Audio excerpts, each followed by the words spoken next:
ऊधो मन न भय 10-20। अब मन की सत्ता नहीं रही। सावई मनः कृष्ण पदारविंदयो, मन भगवान ने ले लिया। अब जो जो मन की खेल है वो सब भगवान के हाथ में पहुंच गए। अब वो जो खिला रहे हैं वो हो रहा है। अब मेरा मन नहीं। जैसे हमसे कोई पूछे कि तुम्हारे मन में आज क्या खाने की इच्छा है, तो हम खोजे भी तो नहीं मिलता हमें, खोजने पर भी नहीं मिलता कि हमें क्या खाना चाहिए। हमसे जैसे पूछते हैं, कई बच्चे भी पूछते हैं अपने संत, कभी कहीं घूमने का मन नहीं होता? कहाँ घूमे, हमें बताओ कहाँ घूमे। हम जहाँ घूमते हैं ऐसी जगह नहीं बाहर, हम जहाँ अंदर घूमते हैं ऐसी जगह नहीं बाहर, तो कहाँ जाए। प्रिया प्रीतम का कुंज निकुंज, प्रिया प्रीतम से बढ़कर और कुछ है देखने लायक। अब जैसे किसी तीर्थ जाना या किसी, ये सब होता है, एक जीवन की एक धारा होती है। इसके बाद एक मन शांत हो जाता है, न कहीं जाने का मन, नहीं कुछ खाने का मन, न कुछ मन ही नहीं, तो फिर क्या। वो शांत बैठा, जिस समय जैसी प्रेरणा हो गई वैसा हो गया। अब ये समझो प्रेमानंद का रिमोट जो है वो लाडली जी के पास है। एक यंत्र है, कैसे चलाया जाता है वो लाडली जी चला रही, बस ऐसे समझो। लाडली जी दबा रही, जैसे चला रही वैसे चल रहा है। इसमें स्वयं में अब कुछ नहीं रह गया। एक जैसे यंत्र बना दिया जाए ना, और वो रिमोट से चले। अब उसे कैसे चला रही, बस ये है, उनके हाथ का खेल है। अब अपने हाथ में कुछ नहीं रह गया। कान भय प्राण में, प्राण भय कान में, ही में न जान पड़े कान है कि प्राण है।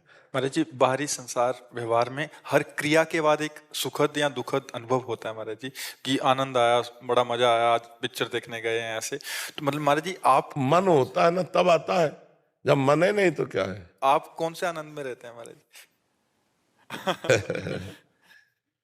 देखो, छिनई घटे छिन बढ़े, सो तो प्रेम न होए, अघट प्रेम पिंजर वसै प्रीति कहावै सोय।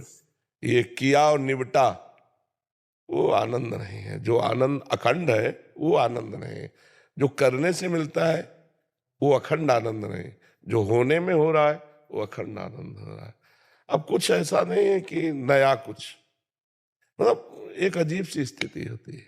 महाराज जी, क्या सब महापुरुषों की एक एक एक समय पे जाके ऐसी स्थिति हो अब जाती है? सबके चित्त में चित्त जोड़े तो पता चले कि सबकी एक ही स्थिति है कि अलग अलग होती है। महाराज जी, आपने तो उनके भावों को भी पढ़ा है, तो वैसे अलग अलग होती है। जैसे एक ब्रह्मज्ञानी की अलग स्थिति होगी, एक प्रेमी की अलग स्थिति होगी, एक योगी की अलग स्थिति होगी।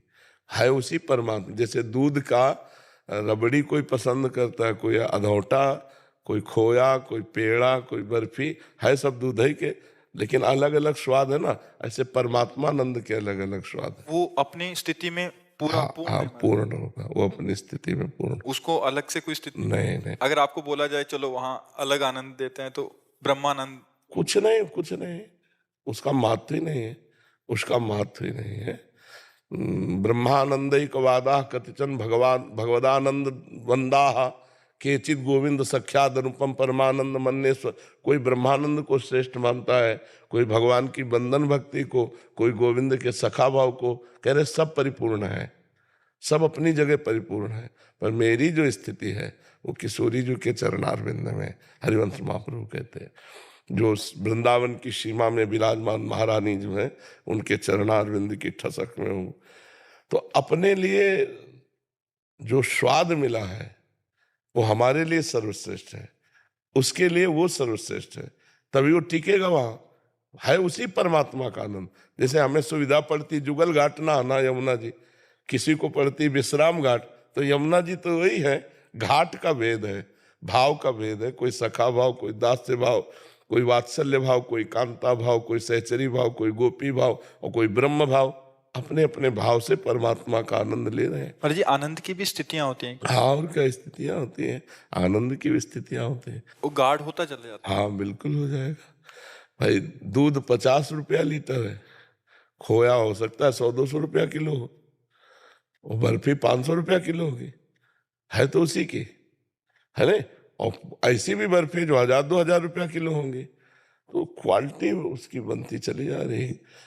कहाँ कितना प्रेम रस है, कितने में ऐश्वर्य है, कितने में स्वसुख वांछा है, कितने में तत्सुख भाव है, तो उसमें भी है जी। अशोक कुमार सिंह जी, प्रयागराज से। जी। महाराज जी, महाराज जी, एक ऐसा प्रश्न है कि जो सबके लिए हो सकता है। महाराज जी ये कह रहे हैं कि मैंने जब से आपका सत्संग सुना है, वैरागी जीवन जीने का मन करता है, पर गृहस्थ जीवन में रहने के कारण परिवार को धोखा देने से डर भी लगता है। महाराज जी, ये बहुत सारे शरणागत परिकर भी हैं और जो आपको सुनते हैं तो मन में एक ऐसा आता है कि अब तो वैराग्य भाव से रह नहीं, के नाम आप किससे वैराग्य लेंगे? हमें बिल्कुल, हम खोल के आपको समझा रहे हैं।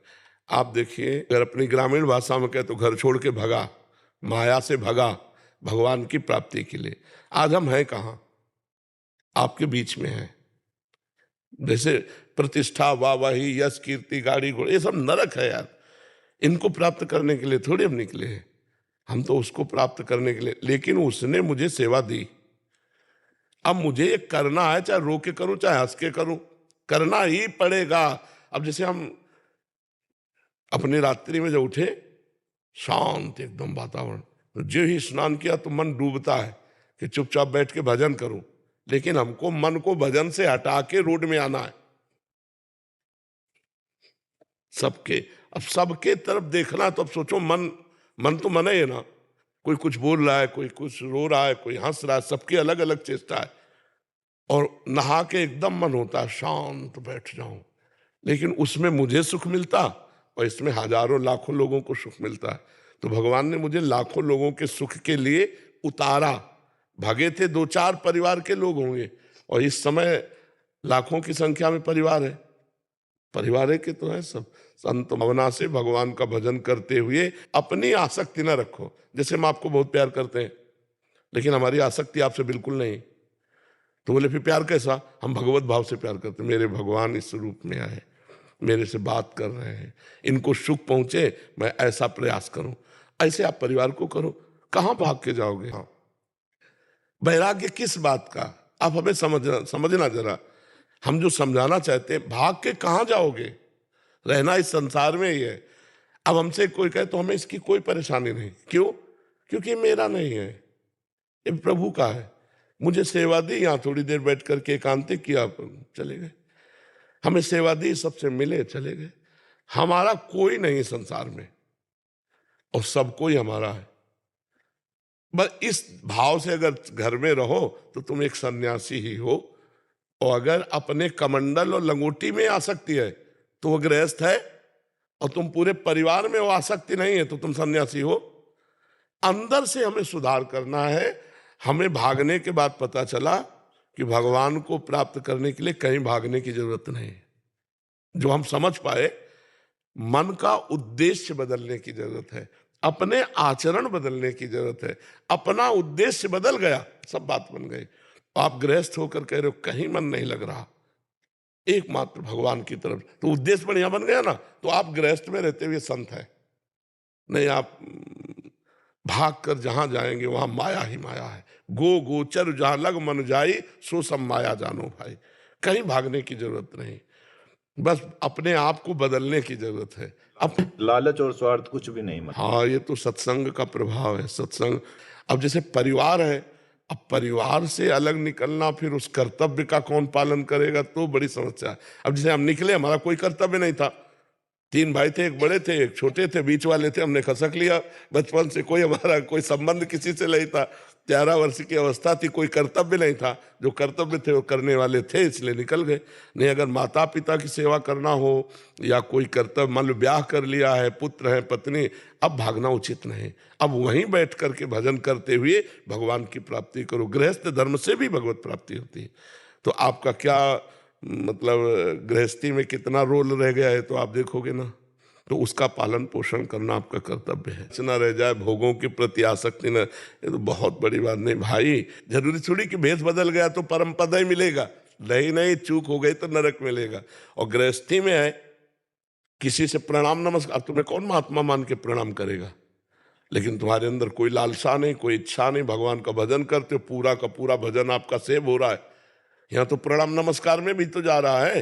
रोटी खा रहे हैं उसको भजन जा रहा है, कपड़ा दे रहा है उसको भजन जा रहा है, प्रणाम कर रहा है वो भजन ले रहा है।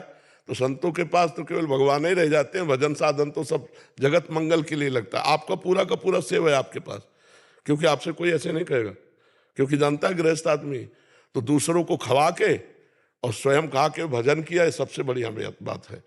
अच्छा, मन आप गृहस्थी में है तो आपका भगवान की तरफ जा रहा है, और आप भगवान में विरक्त हो जाए तो संसार की तरफ जाने लगे। बड़ा विचित्र खेल है, बड़ा विचित्र खेल है। जो करें यही चीज समझ में नहीं आता। हाँ, ये माया ऐसे भूत के लड्डू है कि खाए तो परेशान, ना खाए तो परेशान। बड़ा विचित्र माया का खेल है। तो ये बात समझने की, घर में रहोगे तो भगवान की याद आएगी और लगेगा मैं बहुत गृहस्थी हूँ, प्रपंची हूँ। वो जीवन जो सुबह से लेकर शाम तक भजन करते हैं, तुम्हें उधर महत्व रहेगा। और जब इधर आओगे ना तो इधर से फिर उधर का महत्व रहेगा। जब महीना, 2 महीना, 4 महीना, 6 महीना संयम से रह जा तो याद आएगा। तो वो याद आना खतरनाक है। मुझे लगता है वहां रहकर ये याद आना बढ़िया है, यहां रहकर वो याद आना ठीक बात नहीं। खास बात भजन होता है याद, स्मृति। अगर संसार में रहकर भगवान की स्मृति आ रही तो बहुत जोर की बात है, और भगवान के पास रहकर संसार की स्मृति आए तो बहुत घटिया जीवन है, बहुत घटिया जीवन है। कहाँ बैठकर क्या याद कर रहा है और तुम कहाँ बैठकर क्या याद कर रहे हो, यही खास बात है। ठीक है ना, आप निराश मत होइए, खूब भगवान का नाम जप कीजिए और जो हो अपने कर्तव्य का पालन कीजिए। कर्तव्य का पालन भगवान की पूजा है। स्मरण करता है उसको भगवत प्राप्ति ऐसे हो जाती है जैसे बाप की प्रॉपर्टी पर पुत्र का स्वयं अधिकार हो जाता है। समझ रहे हो आप?